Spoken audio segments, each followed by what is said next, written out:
plastic pollution is a huge environmental threat, and marine plastic pollution or marine plastic litter is a very specific threat and one of the greatest to the ocean. Sadly, it's very, very visible. We often see pictures of turtles entangled in fishing gear, or whales that have swallowed plastics.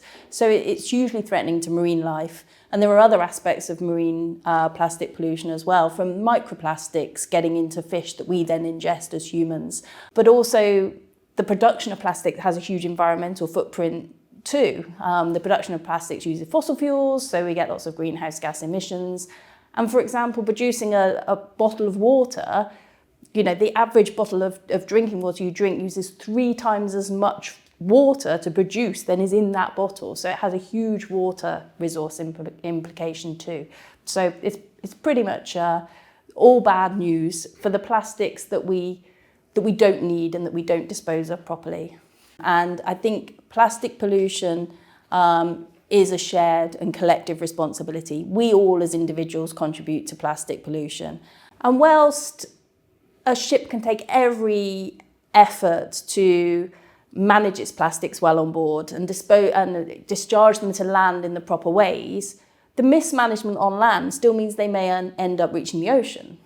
So of course, we could just remove these plastics from ships. We estimate between 1 billion, 2 billion bottles of water are transported around the world's oceans every day for use by crew. We just don't need them. We could just remove them, and then the shipping industry has become a real leader.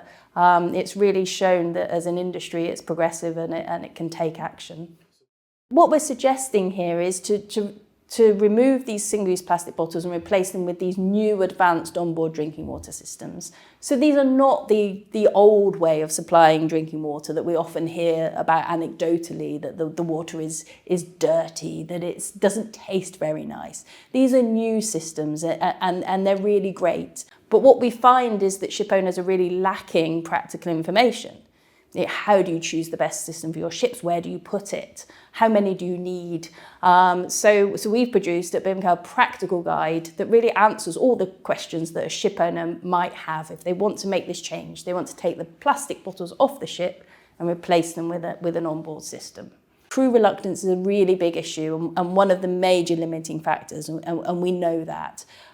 So we give a lot of advice in the guide for ship owners on how to address crew concerns from psychological methods, from making pledges and bringing everyone along, through to really practical things like doing regular testing, getting an independent lab to do the testing, putting the certificates up that show how safe the water is, through to blind tastings, and also making sure that the senior members of crew and the ship owner representatives, for example, are coming on and they're drinking the water too. It sends a really strong message. There are other plastics on board ships, we know, from ropes, mooring ropes, through to their lashings, and there are lots of ways that plastics may end up in the ocean from ship operations, lost containers, for example. So our plastics campaign, while it's focused on bottles to begin with, it hasn't ended there. We're looking at all sorts of different things we can do to help the shipping industry address its plastic footprint. One of the major issues at the moment, and everyone has seen these in the news unfortunately, is the loss of plastic pellets from containers on board, both through accidents but also operational losses of pellets. So we're looking at the best way of dealing with that. What guidance can we give to our ship owners to make the management of plastic pellets better?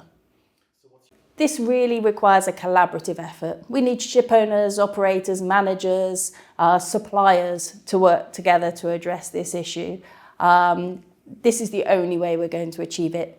But ship owners can take action, and they can take action now and make a real difference. And when it comes to plastic bottles specifically, we would of course recommend that members download our guide, but also reach out to us. We're here to help, and we're here to advise our members on how they might address this marine plastic litter issue. Thank you.